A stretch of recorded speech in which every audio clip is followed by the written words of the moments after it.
Salut! Aujourd'hui à Top Jeu, je vais encore vous parler d'un petit jeu de cartes de Djeco qui s'appelle Mini Family. En fait, c'est le jeu des 7 familles pour 2 à 4 joueurs pour les 4 à 7 ans.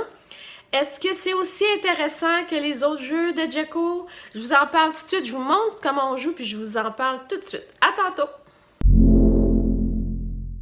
Dans le jeu des 7 familles, on a donc 7 familles. On a la famille des grenouilles, la famille des troubadours, la famille des fées, la famille des sorciers, la famille des chevaliers et la famille des fantômes, ainsi que la famille des rois. Donc, on peut voir, chaque carte possède en haut le sigle de la famille. Dans chaque famille, nous avons 4 membres de la famille, donc un roi ou le père, la mère, le garçon et la fille. Alors, ce qu'on va faire pour commencer la partie, on va mélanger tous les membres de la famille de toutes les familles et on va distribuer 5 cartes à chaque joueur. Et on garde le reste pour la pige.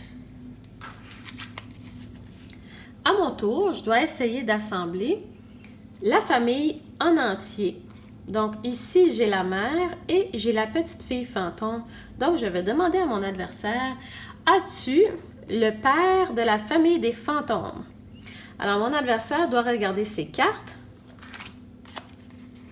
S'il l'a, il doit obligatoirement la donner.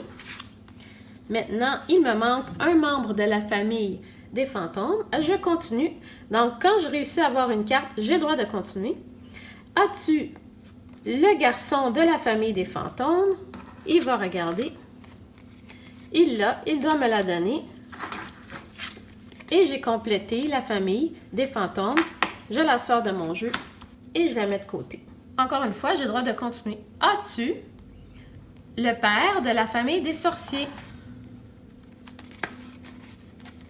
L'adversaire n'a pas le père, donc il dit non, je ne l'ai pas.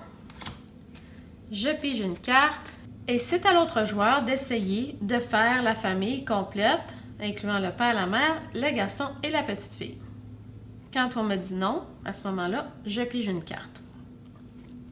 On a le droit de demander à son adversaire seulement une des cartes de la famille que l'on possède entre ses mains.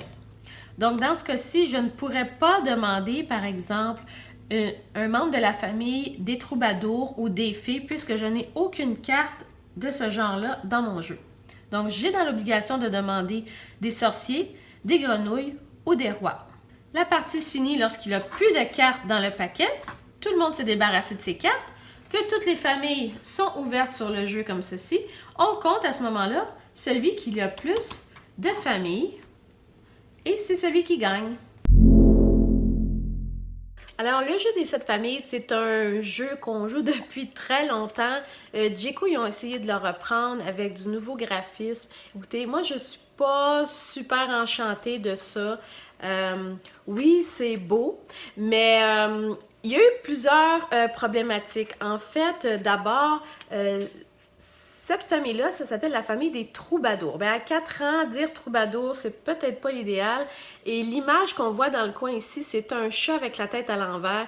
Donc, nous, on a fini par dire la famille des chats. Bon, pas super.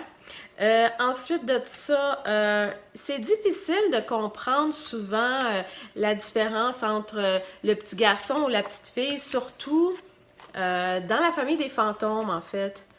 Donc, c'est difficile à voir, c'est pas forcément clair. Bon, on s'habitue, finalement, on réussit à comprendre que le troisième personnage, c'est le petit garçon et la quatrième, c'est la petite fille. Mais j'aurais aimé des images beaucoup plus simples pour nos jeunes pour ça. Le dernier truc, c'est ici. Donc, on a fini par dire la famille des étoiles. Tout ça pour dire que c'est les fées. Donc, il faut s'habituer un peu parce que les sigles en haut, les symboles, si on veut, sont pas forcément clairs avec la description de la famille. Donc, c'est un petit côté négatif. L'autre chose, c'est qu'on a joué à 2 et à 3. Écoutez, à 3 joueurs, mon garçon s'est retrouvé avec une dizaine de cartes dans les mains. J'essaie juste de penser à un petit enfant de 4 ans. Je pense que ça va être difficile pour lui de tenir toutes ces cartes-là. Je sais qu'il existe des trucs pour tenir les cartes. J'imagine que c'est ça qu'il faut leur acheter. Parce que sinon, on se retrouve avec beaucoup, beaucoup de cartes. En dehors de ça, c'est un jeu qui fonctionne très bien, qui a toujours bien fonctionné, là. Aucun problème avec la thématique ou la stratégie du jeu ou tout ça. Tout ça fonctionne. J'ai juste un petit bémol à propos du graphisme là, qui rend la partie compliquée. Les enfants, eux autres, je suis sûre qu'ils vont trouver ça parfait puis qu'ils n'auront aucun problème avec ce jeu-là. Essayez-le. Ça fonctionne.